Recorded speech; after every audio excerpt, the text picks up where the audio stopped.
Laqad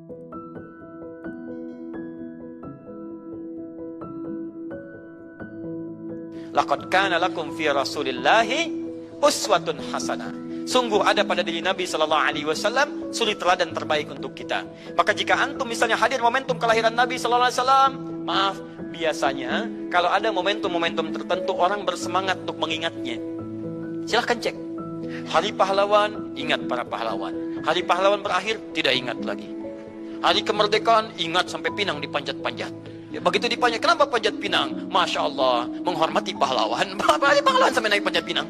Luar biasa. Ada yang tarik tambang, ya, menghadirkan energi para pahlawan. Antum bisa bayangkan, momentumnya ada. Begitu hilang itu semua, tiba-tiba hilang lagi kemudian ingatan kita. Artinya, selalu ada momentum untuk mengajak kita mengingat sesuatu. Begitu Ramadan, ingat lagi amalan. Hilang Ramadan, hilang lagi kemudian amalan.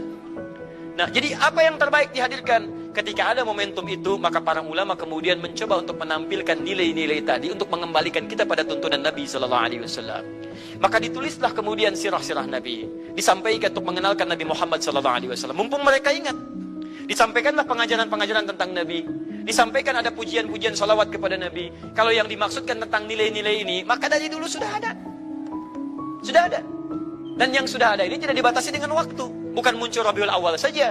Rabiul Awal ke Safar, datang lagi itu. Safar sebelumnya Safar, Rabiul Awal kemudian ke Rabiul Akhir, muncul itu. Ke Jumada, muncul itu. Jadi maulid itu tidak dibatasi dengan waktu. Setiap waktu itu maulid.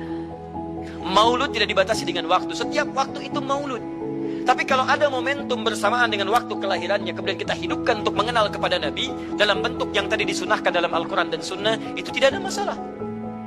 Yang ada masalah itu adalah ketika menghadirkan hal-hal yang bertentangan dengan Al-Quran dan Sunnah Nabi Sallallahu Alaihi Wasallam. Misal, maaf, dulu orang sudah terbiasa mengkaji tentang Nabi, menyampaikan risalah Nabi. Kemudian diisi misalnya, maaf, dengan hal-hal yang bertentangan dengan keadaan-keadaan Nabi. Misal, saya ingin mengajarkan tentang Nabi, tapi ketika mengajarkan tiba-tiba mengatakan, pada saat ini Nabi pun datang bergabung bersama kita. Itu yang tidak kita sepakati. Jelas ya? Misal yang kedua, antum nih, mohon maaf, kerja di instansi. Bertepatan dengan Maulid Nabi, kita adakan peringatan. Padahal antum cuma ingin mengeluarkan anggaran saja dari situ. Itu bid'ah. Bid'ah. Mengeluarkan anggaran, sekedar hanya ingin dapat anggaran untuk dalam momentum Maulid Nabi, itu yang bid'ah. Maulid bukan makan-makan. Jadi kalau antum mengadakan Maulid Nabi hanya sekedar untuk makan-makan, itu yang bid'ah. Tapi kalau antum ingin belajar menghadirkan momentum itu untuk mengisi ta'lim, sama aja dengan ta'lim kita sekarang. Apakah ada hadis Nabi mengatakan ta'lim khusus di hari Ahad jam 8 pagi sampai jam 10? Tidak ada. Di ta'lim kita bid'ah ini. Jadi kalau antum pahami setiap yang tidak ada contohnya itu bid'ah, Masya Allah, maka akan ada banyak bid'ah dalam kehidupan. Mushaf itu bid'ah, karena nggak ada contohnya zaman Nabi Sallallahu Alaihi Wasallam. Antum dari ujung kepala sampai ujung kaki itu bid'ah, karena antum tidak ada di zaman Nabi Sallallahu Alaihi Wasallam. Ya, jadi jangan langsung menilai bahwa setiap maulid itu bid'ah. Bukan. Kalau momentum itu ingin diisi dengan ta'lim, ingin memperkenalkan Nabi, ingin mengajarkan syariat-syariat Islam, maka itu tidak ada masalah. Itu mengamalkan petunjuk-petunjuk ayat, bukan mengkhususkan di waktu itu, bukan. Karena ta'lim itu dibuka di setiap waktu, tapi menjadikan waktu itu untuk momentum, karena setiap orang sedang ingat Nabi pada saat itu. Jelas ya? Kapan lagi kita mendapati orang ingat Nabi? Maka ajarkan itu dan pesankan pada saat itu. Teman-teman, jangan cuma pada waktu ini ya. Setiap waktu kita amalkan ingatan kita kepada Nabi Sallallahu Alaihi Wasallam. Makanya saya kalau diundang, Ustaz ada maulid Nabi, saya datang untuk ceramah, untuk menyampaikan pesan-pesan terkait dengan Nabi Sallallahu Alaihi Wasallam. Adapun masalah ritual-ritual saya tidak ikutan. Makanya paham, begitu saya datang pas ceramah, saya berikan ceramahnya. Nabi begini, apa itu maulid? Allahu alam. Bukan Allahu alam, kan antum bikin spanduknya di sini. Apa itu maulud? Bukan maulud. Maulud itu begini, maulid itu begini. Ketika kita terangkan, kita sampaikan, Masya Allah. Antum tahu apa yang terjadi? Mereka mulai sholat dengan baik, masjidnya mulai ramai. Besoknya tidak ada ramai-ramai lagi. Begitu ada maulid, ceramah lagi. Ternyata ceramahnya nggak sampai maulid lagi. Besoknya ceramah lagi. Ahadnya ada waktu taklim. Dan itulah cara terbaik untuk memberikan penjelasan kepada masyarakat untuk mencintai Rasulullah Sallallahu Alaihi Wasallam. Paham ya? Jangan seketika, ini maulid bid'ah, Masya Allah. Antum tuh bid'ah dari kepala sampai kaki. Ya. Saya luar biasa kesal. Kadang ada orang bikin perbandingan begini. Maulid Nabi, maulid. Zaman Nabi tidak ada coret. Zaman sahabat tidak ada coret. Zaman tabi'in tidak ada coret. Zaman ini ada. Lalu diserupakan yang ikut-ikut ke sini. Antum kalau mengamalkan hukum seperti ini fatal. Zakat pakai beras. Zaman Nabi coret. Zaman sahabat, coret. Ya, zaman tabi'in, coret. Zaman ulama, coret. Zaman antum, ada bid'ah antum. Cara menyimpulkan hukum bukan seperti ini. Lihat turunannya, lihat dalilnya, lihat pemahamannya, lihat turunan-turunan fikihnya. Ya, bagaimana bisa zakat pakai beras jadi? Padahal contoh nggak ada. Dalil nggak spesifik. Ayo coba temukan, Nabi zakat pakai beras, temukan.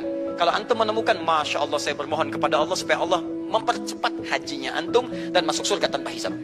Tiap hari saya doakan. Tidak cukup dengan amin, cari dulu. Cari di setiap hadis Nabi zakat pakai beras. Saya sampaikan pada antum, sampai kiamat kurang 2 hari, antum gak akan temukan. Sehari lagi buat sadar, ngapain nyari? Ya. Karena Nabi tidak pernah bersentuhan dengan beras. Silakan cari di kitab hadis palsu pun, sepalsu-palsunya nggak akan ditemukan. Capek pemalsu hadis mengarang hadis palsu tentang itu. Nggak akan didengar, nggak akan dilihat. Kenapa? Karena tidak ada. Nah, kata Muawiyah, hadza irqun, itu makanan pokok. Nabi zakat pakai kurma, pakai gandum. Ya, lihat, karena itu makanan pokoknya. Makanya setiap makanan pokok yang digunakan, kata para ulama, mendekati kaidah usul fikihnya. Lihat, kaidah usul fikih diambil di sini. Setiap yang punya keserupaan dengan itu, sekalipun teksnya tidak jelas langsung menunjuk, itu ada isyarat, namanya qarinah namanya. Kalau ada isyarat menunjukkan kepada itu, maka boleh digunakan sebagai alternatif lain dari makanan pokok yang tidak didapati di masa kita dengan generasi yang berbeda. Tapi kalau makanannya sama di setiap generasi, dia zakatnya pakai itu.